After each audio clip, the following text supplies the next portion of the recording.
Hi ಎಲ್ರಿಗೂ ನಮಸ್ಕಾರ. ಎಲ್ಲರೂ ಹೇಗಿದ್ದೀರಾ? ಎಲ್ಲರೂ ಚೆನ್ನಾಗಿದ್ದೀರಾ ಅನ್ಕೊತೀನಿ. Welcome back to my YouTube channel. And ಇವತ್ತು ಸ್ಯಾಟರ್ಡೇ ಈವ್ನಿಂಗಿಂದ ವ್ಲಾಗ್ನ ಸ್ಟಾರ್ಟ್ ಮಾಡ್ತಾ ಇದ್ದೀರಿ. ನಾಳೆ ಸಂಡೇ ನಮ್ಮ ಪಾಪುಗೆ ಒಂದು ಹೋಮ ಇಟ್ಕೊಂಡಿದ್ದೀವಿ, ಚಿಕ್ಕದಾಗಿ ಪೂಜೆ ಮಾಡಿಸೋಣ ಅಂತ. 3 ಮಂತ್ಸ್ ಕಂಪ್ಲೀಟ್ ಆಗಿಬಿಡುತ್ತೆ, ಇನ್ನೊಂದು 6-7 ಡೇಸ್ ಹೋದರೆ. ಸೊ ಅದಕ್ಕಿಂತ ಮುಂಚೆ ಒಂದು ಹೋಮ ಮಾಡಿಸೋಣ ಅಂತೇಳ್ಬಿಟ್ಟು ಮಾಡಿಸ್ತಾ ಇದ್ದೀವಿ. ಇವಾಗ ಮಾತಾಡ್ತಾನೆ.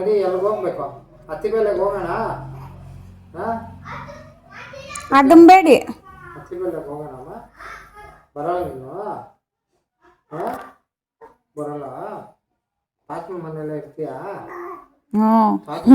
ನಮ್ಮ ಪುಟಾಣಿ ಅಂತೂ ಇವಾಗ ಸಿಕ್ಕಾಪಟ್ಟೆ ಮಾತಾಡೋಕ್ಕೆ ಶುರು ಮಾಡಿದ್ದಾರೆ. ಅವ್ರ ಅಪ್ಪ ಬಂದಿದ್ರು ಅಂತ ಹೇಳ್ಬಿಟ್ಟು ಅವ್ರ ಅಪ್ಪನ ಜೊತೆ ಚಿಟ್ ಮಾಡ್ತಾಯಿದ್ರು.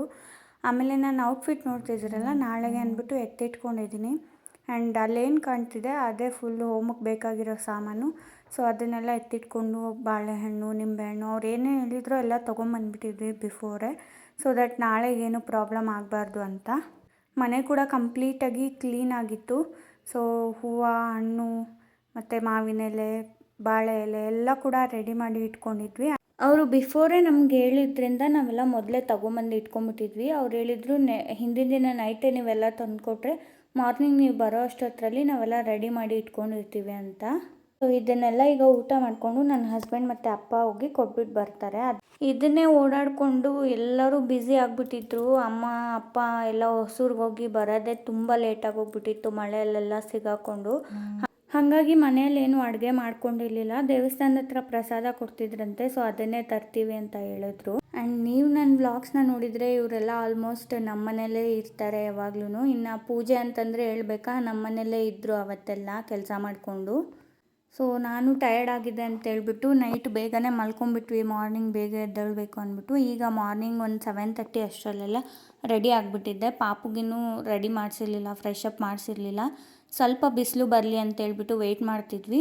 ಇನ್ನು ಮಿಕ್ದವರೆಲ್ಲ ಫ್ರೆಶ್ ಅಪ್ ಆಗಿದ್ವಿ. ಅಪ್ಪ ನನ್ನ ಹಸ್ಬೆಂಡ್ ಎಲ್ಲ ಟೆಂಪಲ್ ಹತ್ರ ಹೋಗಿದ್ರು ಆಲ್ರೆಡಿ. ಸ್ವಲ್ಪ ಏನಾದರೂ ನೋಡ್ಕೊಂಬರೋಣ ಅಂತೇಳ್ಬಿಟ್ಟು ಹಾಲು ಮೊಸರು ಅದೆಲ್ಲ ಮಾರ್ನಿಂಗ್ ಕೊಡಬೇಕಲ್ಲ, ಸೊ ಅದನ್ನು ಕೊಟ್ಬಿಟ್ಟು ಬರೋಕ್ಕಂತ ಹೊರಟಿದ್ರು. ನಾನು ಇಲ್ಲಿ ಪೂಜೆ ಎಲ್ಲ ಮಾಡ್ತಾಯಿದ್ದೆ ಮನೆಯಲ್ಲಿ. ಸಿಂಪಲಾಗಿ ರೆಡಿಯಾಗಿದೆ, ಕಂಫರ್ಟಬಲಾಗಿ ಕಾಟನ್ ಸ್ಯಾರಿ ಹಾಕ್ಕೊಂಡಿದ್ದೀನಿ. ಆ್ಯಂಡ್ ಪೂಜೆ ಕೂಡ ಮುಗಿಸ್ಬಿಡೋಣ ಅಂತೇಳ್ಬಿಟ್ಟು ನಾನೇ ದೀಪ ಹಚ್ತಿದ್ದೆ. ಅಮ್ಮ ರೆಡಿ ಆಗ್ತಾಯಿದ್ರು. ಸ್ವಲ್ಪ ಕಷ್ಟ ಆಯಿತು ಸ್ಯಾರಿ ಹಾಕ್ಕೊಂಡು, ಫಸ್ಟ್ ಟೈಮ್ ಡೆಲಿವರಿ ಆದಮೇಲೆ ಪಾಪುನ ಇಟ್ಕೊಂಡು ಸ್ಯಾರಿ ಹಾಕ್ಕೊಳೋದೆಲ್ಲ. ಆದರೂ ನಮ್ಮ ಪುಟಾಣಿದು ಫಸ್ಟ್ ಫಂಕ್ಷನ್ ಅಲ್ವಾ, ಹಾಗಾಗಿ ರೆಡಿಯಾಗಿದ್ದೆ. ದೇವ್ರ ಮನೆ ಈ ಥರ ಕಾಣಿಸ್ತಿದೆ. ಗುಡ್ ಮಾರ್ನಿಂಗ್ ಎಲ್ಲರಿಗೂ. ಮಾರ್ನಿಂಗಿಂದ ವ್ಲಾಗ್ನ ಸ್ಟಾರ್ಟ್ ಮಾಡ್ತಾಯಿದ್ದೀನಿ. ಆ್ಯಕ್ಚುಲಿ ಟೈಮ್ 9:30 ಆಗೋಗಿದೆ. ಸೊ ಬೆಳಗ್ಗೆಯಿಂದ ಕೆಲಸ ಅದು ಇದನ್ನೇ ಸರಿ ಹೋಯಿತು. ಆ್ಯಂಡ್ ನನ್ನ ಔಟ್ಫಿಟ್ ಕೂಡ ತೋರಿಸ್ತೀನಿ. ಪಾಪುಗಿನ್ನೂ ಸ್ನಾನ ಮಾಡಿಸಿಲ್ಲ. ನಾನು ನನ್ನ ಈ ವ್ಲಾಗಲ್ಲಿ ನೀವು ನಮ್ಮ ಪುಟಾಣಿ ಮಾತಾಡೋದನ್ನು ಕೂಡ ಕೇಳಿಸ್ಕೊತೀರಾ. ತುಂಬ ಮಾತಾಡ್ತಾರೆ, ನೀವೇ ಕೇಳಿ. ಪಾಪುಗೆ ಈಗ ಸ್ನಾನ ಮಾಡಿಸ್ಬೇಕು. ಆ್ಯಂಡ್ ತೋರಿಸ್ತೀನಿ ನನ್ನ ಔಟ್ಫಿಟ್ ಹೇಗಿದೆ. ಇದು ನನ್ನ ಔಟ್ಫಿಟ್. ಕಾಟನ್ ಸ್ಯಾರಿ ಹಾಕ್ಕೊಂಡಿದ್ದೀನಿ, ಫೀಡ್ ಮಾಡೋಕ್ಕೆ ಹೆಲ್ಪ್ ಆಗಲಿ ಅಂತ ಹೇಳ್ಬಿಟ್ಟು. ಆ್ಯಂಡ್ ಬಳೆ ಕೂಡ ಹಾಕ್ಕೊಂಡು ಸಿಂಪಲಾಗಿ ಈ ಥರ ಮೇಕಪ್ ಹಾಕ್ತೀನಿ. ಆ್ಯಂಡ್ ಹತ್ರ ಇದು ನಮ್ಮ ಫುಲ್ ಹತ್ರ ಅಲ್ಲ, ಇದು ಕಾಣಿಸ್ತೀನಿ. ಇದು ನಮ್ಮಮ್ಮ ಹಾಕಿರೋದು. ಈ ಥರ ಸಿಂಪಲಾಗಿ ಹೇರ್ ಸ್ಟೈಲ್ ಮಾಡ್ಕೊಂಡಿದ್ದೀನಿ. ಆ್ಯಂಡ್ ಹೇಗೆ ಎಲ್ಲರೂ ರೆಡಿ ಆಗಿ ಮತ್ತೆ ತೋರಿಸ್ತೀನಿ. ಆ್ಯಂಡ್ ಇವಳು ಗಂಟು ತೋರಿಸು, ಈ ಕಡೆ ಬಾ ನೋಡಿ. ಇವಳು ಗಂಟು ಈ ಥರ ಇದೆ. ಫ್ರಂಟ್ ತೋರಿಸು, ಮುಂದೆ. ಇವಳು ಒರಿಜಿನಲ್ ಹೇಳ. ರೆಡಿನಾ ದೇವಸ್ಥಾನಕ್ಕೆ ಬೈಯಕ್ಕೆ?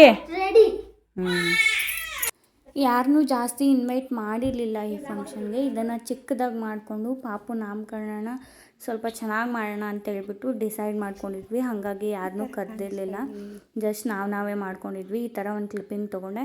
ಆ್ಯಂಡ್ ಟೆಂಪಲ್ ಕೂಡ ನಮ್ಮ ಮನೆಯಿಂದ ಒಂದು 1 ಕಿಲೋಮೀಟರ್ ಅಷ್ಟು ಡಿಸ್ಟೆನ್ಸಲ್ಲೇ ಇತ್ತು. ಸೊ ಹಾಗಾಗಿ ಬೈಕ್ ತೊಗೊಂಡು ಹೋದ್ವಿ. ಮುಂದ್ಗಡೆ ನನ್ನ ಹಸ್ಬೆಂಡ್ ಮತ್ತು ಅಮ್ಮ ಪಾಪು ಒಂದು ಬೈಕಲ್ಲಿ ಹೋಗ್ತಾ ಇದ್ದಾರೆ. ನನಗೆ ಸ್ವಲ್ಪ ಪಾಪುನ ಕರ್ಕೊಂಡು ಹೋಗೋಕ್ಕೆ ಭಯ ಆಗುತ್ತೆ, ಹಾಗಾಗಿ ನಾನು ನನ್ನ ತಮ್ಮ ಇನ್ನೊಂದು ಗಾಡಿಯಲ್ಲಿ ಹೋದ್ವಿ. ನೋಡ್ತಿದ್ದೀರಲ್ಲ, ಟೆಂಪಲ್ ಬಂದುಬಿಟ್ಟು ಗ್ರೀನರಿ ಮಧ್ಯ ಇದೆ. ಇಲ್ಲಿ ಅಷ್ಟೊಂದು ಮನೆಗಳೆಲ್ಲ ಇಲ್ಲ. ಬಿಸಿಲು ಸಿಕ್ಕಾಪಟ್ಟೆ ಆಗೋಗಿತ್ತು. 12 o'clock ಆಗಿತ್ತು ನಾವು ಹೋಗೋಷ್ಟರಲ್ಲಿ. ಆ್ಯಂಡ್ ಅವರು ಕೂಡ ಎಲ್ಲ ಆಲ್ಮೋಸ್ಟ್ ರೆಡಿ ಮಾಡ್ಕೊಂಡಿದ್ರು. ಇಲ್ಲಿ ಹೋಮದ ಕುಂಡ ಏನಿದೆ ಅದನ್ನು ಸ್ವಲ್ಪ ಸಗಣಿ ಹಾಕಿ ಸಾರಿಸ್ಬೇಕಿತ್ತು. ಹುಡುಗರ ಕೈಯಲ್ಲೇ ಮಾಡಿಸ್ಬೇಕು, ಎಲ್ಲ ಕಲಿಬೇಕು ಅವರು. ಇವಾಗೆಲ್ಲ ಯಾರೂ ಇದನ್ನು ಮಾಡಲ್ಲ ಅಂತೇಳ್ಬಿಟ್ಟು ಅವರೇ ಹೇಳಿದ್ರು ಇವ್ರಿಗೆ ಮಾಡೋಕ್ಕೆ. ಸೊ ಇವ್ರಿಗೆ ನಾಚಿಕೆ ಆಗ್ತಿದೆ ಅದನ್ನೆಲ್ಲ ಮಾಡೋಕ್ಕೆ. ಸೊ ಆದರೂ ಪರವಾಗಿಲ್ಲ ಅಂತೇಳ್ಬಿಟ್ಟು ಮಾಡ್ತಾಯಿದ್ದಾರೆ. ನನ್ನ ತಮ್ಮ ನೋಡಿ ಮುಖ ಮುಚ್ಕೋತಾ ಇದ್ದಾನೆ. ಆ್ಯಂಡ್ ಇದನ್ನೆಲ್ಲ ಮಾಡ್ತಾಯಿದ್ರು ಅವರು. ನಾನು ಅಮ್ಮ ಪಾಪುನ ಹಿಡ್ಕೊಂಡಿದ್ರು, ನಾನು ಹಾಗೆ ಕೂತ್ಕೊಂಡಿದ್ದೆ. ಸೊ ಒಂದು ಕ್ಲಿಪ್ಪಿಂಗ್ ತೊಗೊಂಡೆ. ನನ್ನ ಹಸ್ಬೆಂಡ್ ಏನೋ ತರಬೇಕು ಅಂತ ಹೋಗಿದ್ರು. ಆ್ಯಂಡ್ ಪಾಪು ಬರೋಷ್ಟೊತ್ತಿಗೆ ನಿದ್ದೆ ಮಾಡಿಬಿಟ್ಟಿದ್ರು. ಸೊ ಅವ್ರನ್ನ ಅಲ್ಲಿ ಮಲಗಿಸಿ, ಗಾಳಿ ಚೆನ್ನಾಗಿತ್ತು ಅಂತೇಳ್ಬಿಟ್ಟು ಅಲ್ಲೇ ಮಲಗಿಸಿದ್ವಿ ಪಕ್ಕದಲ್ಲೇ. ನಾವಿಲ್ಲಿ ಪ್ರಸಾದಕ್ಕೆ ರೆಡಿ ಮಾಡ್ಕೊತಾ ಇದ್ದೀವಿ. ನೋಡ್ತಾ ಇದ್ರಲ್ಲ, ಬಿಸಿಲಂತೂ ಸಿಕ್ಕಾಪಟ್ಟೆ ಇತ್ತು. ಎಷ್ಟು ಬಿಸಿಲು ಅಂದರೆ ಅಷ್ಟು ಬಿಸಿಲಿತ್ತು. ಆ್ಯಂಡ್ ಪಾಪು ಔಟ್ಫಿಟ್ ಹೀಗಿದೆ. ತುಂಬ ಚೆನ್ನಾಗಿ ಕಾಣಿಸ್ತಾ ಇದ್ರು ಈ ಔಟ್ಫಿಟ್ಟಲ್ಲಿ ಪುಟಾಣಿ. ಈಗಷ್ಟೇ ಪೂಜೆ ಶುರು ಆಗುತ್ತೆ ಅಂತ ಹೇಳಿದ್ರು. ಸೊ ಹಾಗಾಗಿ ನಾನು ನನ್ನ ಹಸ್ಬೆಂಡ್ ಇಬ್ಬರು ಕೈಕಾಲು ತೊಳ್ಕೊಂಡು ಒಳಗಡೆ ಹೊರಟ್ವಿ. ಆ್ಯಂಡ್ ದೇವ್ರಿಗೆ ನಮಸ್ಕಾರ ಹಾಕ್ಕೊಂಡು ಬನ್ನಿ ಅಂತ ಹೇಳಿದ್ರು. ಸೊ ನಾವಿಬ್ಬರು ಹೋಗಿ ದೇವ್ರಿಗೆ ನಮಸ್ಕಾರ ಹಾಕ್ಕೊಂಡು ನಾವು ಮಾಡ್ತಾಯಿರೋ ಪೂಜೆಗೆ ಫಲ ಸಿಗಲಿ ಅಂತ ಕೇಳಿಕೊಂಡು ಇಬ್ಬರು ಹೋದ್ವಿ ಕೂತ್ಕೊಳ್ಳೋಣ ಅಂತ ಹೇಳ್ಬಿಟ್ಟು. ಆ್ಯಂಡ್ ಅವರು ಕಳಶ ಎಲ್ಲ ರೆಡಿ ಮಾಡಿ ಇಟ್ಕೊಂಡ್ಬಿಟ್ಟಿದ್ರು. ನಾವು ನೈಟೇ ತಂದು ಕೊಟ್ಟಿದ್ದರಿಂದ ಇಬ್ಬರು ನಮಸ್ಕಾರ ಹಾಕ್ಕೊಂಡು ಕೂತ್ಕೊಂಡ್ವಿ. ಆ್ಯಂಡ್ ದೀಪ ಹಚ್ಚಕ್ಕೆ ಹೇಳಿದ್ರು, ದೀಪ ಕೂಡ ಹಚ್ಚಿದ್ವಿ. ಇಬ್ರಿಗೂ ಬಟ್ಟಿಟ್ರು ಪೂಜಾರಿ. ಅದನ್ನೆಲ್ಲ ಮುಗಿಸ್ಕೊಂಡು ಸೊ ಅರಿಶಿನ ಕುಂಕುಮ ಇಡಕ್ಕೆ ಹೇಳಿದ್ರು ನನಗಿಲ್ಲಿ. ಸೊ ಅದನ್ನೇ ಮಾಡ್ತಾಯಿದ್ದೀನಿ ನಾನು, ದೀಪಕ್ಕೆ ಅರಿಶಿನ ಕುಂಕುಮ ಇಡ್ತಾಯಿದ್ದೀನಿ. ಇದು ಬಂದುಬಿಟ್ಟು ಮಹಾಕಾಳೇಶ್ವರ ಟೆಂಪಲ್ಲು. ಇಲ್ಲೇ ಪೂಜೆ ಮಾಡೋಣ ಅಂತ ಅಂದ್ಕೊಂಡಿದ್ವಿ ಮೊದಲೇ, ಹಾಗಾಗಿ ಇಲ್ಲೆಲ್ಲ ಒಪ್ಪಿಸ್ಬಿಟ್ಟಿದ್ವಿ. ಪೂಜೆ ಅಂತೂ ತುಂಬ ಚೆನ್ನಾಗಿ ಮಾಡಿಕೊಟ್ರು. ಸತ್ಯನಾರಾಯಣ ಸ್ವಾಮಿ ಪೂಜೆಗೂ ನೀವು ಆ ವ್ಲಾಗ್ ನೋಡಿದರೆ ನಿಮಗೆ ಗೊತ್ತಿರುತ್ತೆ, ಇವರೇ ಬಂದಿದ್ದು. ಸೊ ಅದಕ್ಕೆ ಇದನ್ನು ಇವ್ರ ಕೈಲೇ ಮಾಡ್ಸೋಣ ಅಂತ ಹೇಳ್ಬಿಟ್ಟು ಒಪ್ಪಿಸಿದ್ವಿ. ಆ್ಯಂಡ್ ಹೊರಗಡೆ ಎಲ್ಲರೂ ಕೂತಿದ್ರು. ಪಾಪು ಇದ್ದಿದ್ದರಿಂದ ಒಳಗಡೆ ಸೆಕೆ ಆಗುತ್ತೆ ಅಂತೇಳ್ಬಿಟ್ಟು ಒಳಗಡೆ ಬರಲಿಲ್ಲ. ಆ್ಯಂಡ್ ಪಾಪು ಕೂಡ ಅಷ್ಟೇ ಯಾವುದೇ ಥರದ್ದು ನಮಗೆ ತೊಂದರೆ ಕೊಡಲಿಲ್ಲ ಪೂಜೆ ಮಾಡೋವಾಗ. ಹೇಗಿದ್ರು ಮಲಗಿರೋರು ಹಾಗೆ ಮಲಗಿದ್ರು. ಬಟ್ ಒಂದು ಸ್ವಲ್ಪ ಸ್ಟಾರ್ಟಿಂಗಲ್ಲಿ ಸಂಕಲ್ಪ ಮಾಡೋಷ್ಟೊತ್ತಿಗೆ ಎದ್ದುಬಿಟ್ಟಿದ್ರು. ಅದು ಬಿಟ್ಟರೆ ಮಿಡಲಲ್ಲಿ ಅವ್ರು ಎಲ್ಲೂ ಎದ್ದೇಳಲಿಲ್ಲ. ಯಾವಾಗ ನಮಗೆ ಇವ್ರು ಯಾವಾಗ ನಮಗೆ ಫ್ರೀ ಬಿಟ್ಟಿದ್ರು ಒಂದು ಸ್ವಲ್ಪ ಹೊತ್ತು ರೆಸ್ಟ್ ಮಾಡಿ ಅಂತ, ಆ ಟೈಮಲ್ಲೇ ಪಾಪು ಎದ್ದಿದ್ರು. ಆವಾಗ ಫೀಡ್ ಮಾಡಿಸಿ ಕೊಟ್ಟರೆ ಮತ್ತೆ ಆಟ ಆಡಿಕೊಂಡು ಮಲ್ಕೊತಾಯಿದ್ರು. ಅಮ್ಮನ ಹತ್ರ ತುಂಬ ಅಡ್ಜಸ್ಟ್ ಆಗಿಬಿಟ್ಟಿದ್ದಾರೆ ಪುಟಾಣಿ ಇವಾಗ. ನಾನಿಲ್ಲ ಅಂದ್ರೂ ಓಕೆ, ಅಮ್ಮನ ಹತ್ರ 100% ಅವ್ರು ಇರ್ತಾರೆ. ಹಾಗಾಗಿ ಪೂಜೆಗೆಲ್ಲೂ ನಮಗೆ ಡಿಸ್ಟರ್ಬೆನ್ಸು ಆ ಥರ ಏನೂ ಆಗಲಿಲ್ಲ.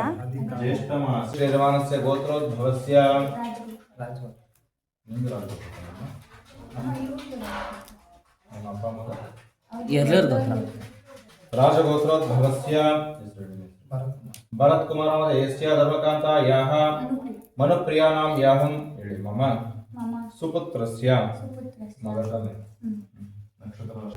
ಸುಪುತ್ರಸ್ಯ ಉಬ್ಬಾ ನಕ್ಷತ್ರೇ ಸಿಂಹರಾಶೋ ಜಾತಸ್ಯ ಜಾತಕಸ್ಯ ಜನನಕಾಲೇ ಚತುರ್ವಿಧ ಫಲಪುರುಷಾರ್ಥ ಸಿದ್ಧ್ಯರ್ಥಂ ನವನವ ಜನಿತ ತಾಪತ್ರಯ ನಿವಾರಣಾರ್ಥಂ ಆಗಾಮಿ ಸಂಚಿತ ತಾಪತ್ರಯ ನಿವಾರಣಾರ್ಥಂ ಪರೈಃ ಕೃತಮಾಣ ಕರಿಷ್ಯಮಾಣ ದುರ್ಮಂತ್ರ ದುರ್ಯಂತ್ರ ದುಸ್ತಂತ್ರ ಪುತ್ತಲಿಕ ಸ್ಥಾಪನ ವಿಷಚೂರ್ಣ ನಿವಾರಣಾರ್ಥಂ ಆಹಾರ ವಿಹಾರ ವೈಷಮ್ಯ ಜನಿತ ಅಸ್ವಾಸ್ಥ್ಯ ನಿವಾರಣಾರ್ಥಂ ಯಂತ್ರಾದಿಭಿಃ ಯಂತ್ರವಾಹನಾದಿ ಅಪಘಾತಭಯ ಶತ್ರುಭಯ ಚೋರಭಯಾದಿ ಸರ್ವಭಯ ನಿವಾರಣಾರ್ಥಂ ಅಹಿತ ಜನಕೃತ. ಆಲ್ಮೋಸ್ಟ್ ಈ ಪ್ರೋಸೆಸ್, ಈ ಹೋಮ ಪೂಜೆ ಇದೆಲ್ಲ ಏನಿದೆ ನಮಗೆ 4 hours ಆಯಿತು. ಬಟ್ ಅದರಲ್ಲಿ 1 hour ನಮಗೆ ಬ್ರೇಕ್ ಕೊಟ್ಟಿದ್ರು ಮಿಡಲಲ್ಲಿ ಊಟಕ್ಕೆ ಅಂತೇಳ್ಬಿಟ್ಟು. ಅದು ಬಿಟ್ಟರೆ ಇನ್ನು ಮಿಕ್ಕಿದ ಟೈಮೆಲ್ಲ ನಾವು ಪೂಜೆಲ್ಲೇ ಇದ್ವಿ. ನಮ್ಮ ಪಾಪು ಕೂಡ ಅಷ್ಟೇ, ಮಧ್ಯದಲ್ಲಿ ಎಲ್ಲೂ ಡಿಸ್ಟರ್ಬ್ ಮಾಡಲಿಲ್ಲ. ಸಂಕಲ್ಪ ಮಾಡೋಷ್ಟೊತ್ತಿಗೆ ಮಾತ್ರ ಎದ್ದುಬಿಟ್ಟಿದ್ರು. ಆವಾಗ ಒಂದು ಸತಿ ಹೋಗಿ ಫೀಡ್ ಮಾಡಿಬಿಟ್ಟು ಬಂದೆ ಅಷ್ಟೇ. ಮತ್ತು ಅವರೇನು ಡಿಸ್ಟರ್ಬ್ ಮಾಡಲಿಲ್ಲ. ಎಲ್ಲರ ಜೊತೆ ಆಟ ಆಡಿಕೊಂಡು, ಹುಡುಗರೆಲ್ಲ ಇದ್ರಲ್ವ, ಸೊ ಅವ್ರ ಜೊತೆಲ್ಲ ಆಟ ಆಡಿಕೊಂಡು ಸ್ವಲ್ಪ ಹೊತ್ತು ಕೂತ್ಕೊಂಡು ಪೂಜೆನ ನೋಡಿ ನಮ್ಮನ್ನು ನೋಡಿ ಆರಾಮ್ಸೆ ಇದ್ದರು. ಈಗ ಈ ಪೂಜೆ ಅಂತೂ ಎಲ್ಲ ಚೆನ್ನಾಗಾಯಿತು. ಇವರೇ ನಮ್ಗೆ ಆ್ಯಕ್ಚುಲಿ ಹೇಳಿದ್ದು ಪೂಜೆನ ಮಾಡಿಸಿ 3 months ಮುಂಚೆ ಒಳ್ಳೆಯದಾಗುತ್ತೆ ಅಂತ. ಆರೋಗ್ಯ ಎಲ್ಲ ಸಹಿತ ಪ್ರಾಪ್ತಿಯಾಗಲಿ. ಅಪಮೃತ್ಯು ಕಾಲ ಮೃತ್ಯು ವ್ಯಾಳ ಮೃತ್ಯು ಏನೇ ಮೃತ್ಯುಗಳು ಸಹಿತ ದೋಷಗಳು ಮೃತ್ಯು ದೋಷಗಳು ಅಪಮೃತ್ಯು ದೋಷಗಳೆಲ್ಲ ಸಹಿತ ನಿವಾರಣೆ ಆಗಿ ಪೂಜೆ ಇದ್ದರೆ ಯಾವುದೇ ಪೂಜೆಗಳು ಸಹಿತ ಮಾಡೋ ಹಾಗಿಲ್ಲ. ಹಾಗಾಗಿ ಗಣಪತಿ ಪೂಜೆ ಆಗುತ್ತೆ. ಗಣಪತಿ ಪೂಜೆ ಆದ ನಂತರದಲ್ಲಿ ಆದಿತ್ಯಾದಿ ನವಗ್ರಹ ದೇವತಾ ಪೂಜೆ, ಗ್ರಹಾದೀನ ಜಗತ್ಸವಂ ಅಂತ ಹೇಳ್ತೀವಿ. ನವಗ್ರಹ ಆರಾಧನೆ ಆಗುತ್ತೆ. ನವಗ್ರಹ ಆರಾಧನೆಗಿಂತ ಮುಂಚೆ ನಾಂದಿ ಸಮಾರಾಧನೆ, ನಾಂದಿ ಅಂದರೆ ಪ್ರಾರಂಭ ಅಂತ ಹೇಳ್ತೀವಿ. ಪೂಜೆಯನ್ನು ಪ್ರಾರಂಭ ಮಾಡೋದಕ್ಕಿಂತ ಮುಂಚೆ ಪುರೋಹಿತರಿಗೆ ಸ್ವಾಮಿ ಪೂಜೆ ನಡೆಸ್ಕೊಡಿ ಅಂತ ಕೇಳುವಂತಹ ಒಂದು ಕ್ರಮ. ಅದಕ್ಕೆ ನಾದಿ ಸಮಾರಾಧನೆ ಅದನ್ನು ಮಾಡಿ ಆ ನವಗ್ರಹ ಪೂಜೆ ಆಗುತ್ತೆ. ನವಗ್ರಹಗಳಿಗೆ ಅಧಿದೇವತೆಯಾಗಿರುವಂಥ ಮಹಾಮೃತ್ಯುಂಜಯ ದೇವತಾ ಆರಾಧನೆ ಆಗುತ್ತೆ.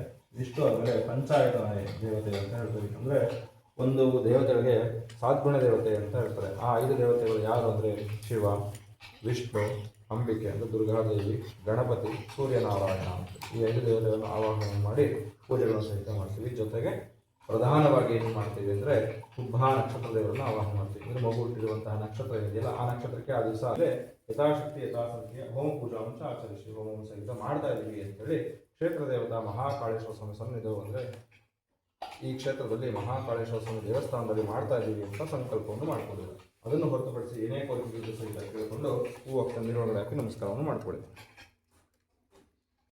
ಇವರಿಷ್ಟೊತ್ತು ಏನು ನಮಗೆ ಹೇಳ್ತಿದ್ರು ಅಂತಂದರೆ ಎಕ್ಸ್ಪ್ಲೇನ್ ಮಾಡ್ತಿದ್ರು ಈ ಪೂಜೆಯಲ್ಲಿ ಏನೇನಿರುತ್ತೆ, ಏನೇನು ಮಾಡ್ತಾರೆ, ಯಾವುದಾದ್ಮೇಲೆ ಯಾವ ಪೂಜೆ ಮಾಡ್ತಾರೆ ಅನ್ನೋದನ್ನೆಲ್ಲ ಎಕ್ಸ್ಪ್ಲೇನ್ ಮಾಡ್ತಾಯಿದ್ರು ನಮಗೆ.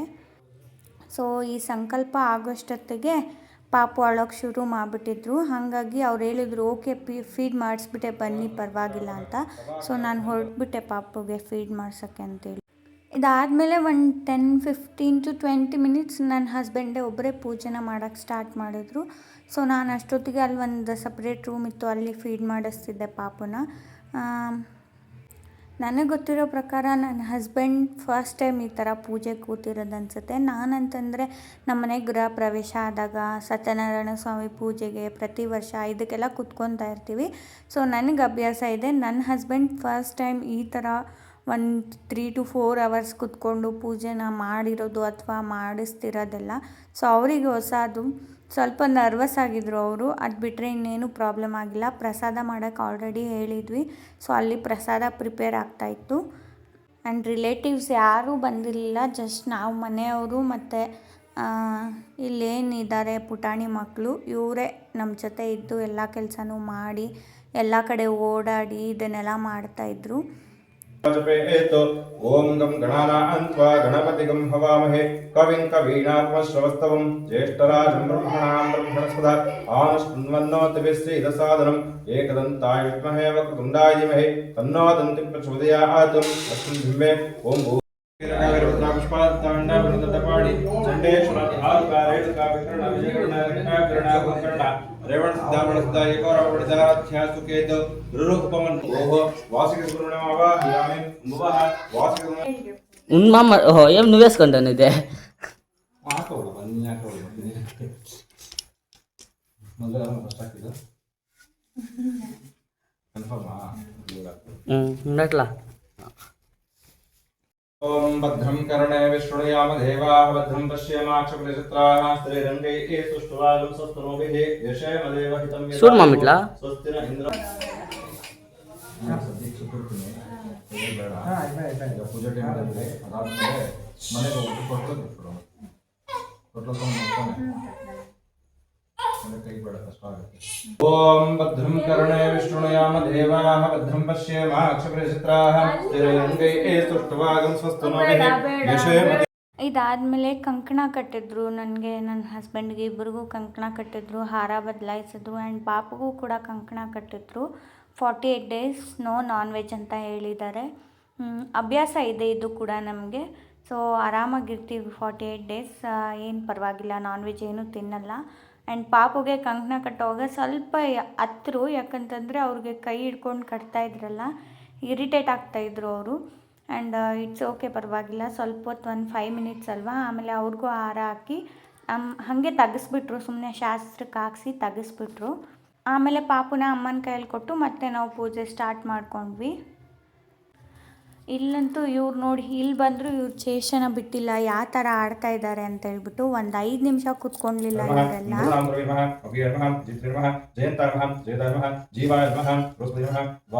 पुष्पूजां समर्पयामि. ओम शुक्राय नमः, ओम शुक्रगुणाय नमः, शुचकः कामपालाय नमः, कवये नमः, शुक्राय नमः, वासनमः. पुष्पूजां समर्पयामि. ओम शनैश्चराय नमः, ओम शान्ताय नमः, ओम सर्वोच्चपदाय नमः, उपेन्द्र नमः, हरि नमः, श्री कृष्णाय नमः, महाविष्णुवे नमः, वासनमः. पुष्पपूजां च समर्पयामि. ओम सूर्यनारायणाय नमः, समरुणाय नमः, समरभूषणाय नमः, तथ्योदाताय नमः, निरन्ताय नमः, सत्यानन्दस्वरूपिणे नमः, अपवर्तकाय नमः, अर्थशरण्याय नमः, एकाग्नि नमः, भागवते नमः, सूर्याय नमः, वासनमः. पुष्पपूजां च ನನಗೆ ಸಿ ಸೆಕ್ಷನ್ ಆಗಿರೋದ್ರಿಂದನೇ ನಾವು 3rd ಮಂತಲ್ಲಿ ಪೂಜೆನ ಇಟ್ಕೊಂಡಿದ್ವಿ. ಬಿಕಾಸ್ ಜಾಸ್ತಿ ಹೊತ್ತು ಕೂತ್ಕೊಳೋಕ್ಕೆಲ್ಲ ಪ್ರಾಬ್ಲಮ್ ಆಗುತ್ತೆ ಅಂತ ಅವರನ್ನು ಕೇಳಿ ಅವರು ಓಕೆ ಅಂದಮೇಲೆ ನಾವು 3rd ಮಂತಲ್ಲಿ ಪೂಜೆ ಇಟ್ಕೊಂಡಿದ್ದು. ನಾವು ಪುಟಾಣಿಗೆ ಹೆಸರಿಡೋಕ್ಕೆ ಅಕ್ಷರ ಕೇಳೋವಾಗಲೇ ಅವ್ರು ನಮ್ಗೆ ಇದನ್ನೆಲ್ಲ ಎಕ್ಸ್ಪ್ಲೇನ್ ಮಾಡಿದರು. ಸೊ ಹಾಗಾಗಿ ನಾವು 3rd ಮಂತಲ್ಲಿ ಪೂಜೆ ಇಟ್ಕೊಳೋಕ್ಕೆ ಹೆಲ್ಪ್ ಆಯಿತು. ಆ್ಯಂಡ್ ಇಷ್ಟಾದರೂ ಕೂಡ ನನಗೆ ಆವಾಗ ಪೇಯ್ನ್ ಗೊತ್ತಾಗಲಿಲ್ಲ. ಯಾವಾಗ ಪೂಜೆ ಕೂತ್ಕೊಂಡೆ ಆವಾಗಲೇ ಪೇಯ್ನ್ ಗೊತ್ತಾಗಿದ್ದು. ಸೊ ಪೂಜೆ ಇನ್ನೂ ಇದೆ. ಇದನ್ನು ನೆಕ್ಸ್ಟ್ ಪಾರ್ಟಲ್ಲಿ ನಾನು ಕಂಟಿನ್ಯೂ ಮಾಡ್ತೀನಿ. ನೆಕ್ಸ್ಟ್ ಪಾರ್ಟ್ಗೆ ವೆಯ್ಟ್ ಮಾಡ್ತಾಯಿರಿ. ಇದು ಈಗ ಒಂದು ಬ್ರೇಕ್ ಕೊಡ್ತಾರೆ ನಮಗೆ ಊಟ ಎಲ್ಲ ಮುಗಿಸ್ಕೊಂಡು ಬರೋಕ್ಕೆ. ಸೊ ನೀವು ಒಂದು ಬ್ರೇಕ್ ತೊಗೊಂಡು ನೆಕ್ಸ್ಟ್ ಪಾರ್ಟ್ಗೆ ವೆಯ್ಟ್ ಮಾಡ್ತಾಯಿರಿ.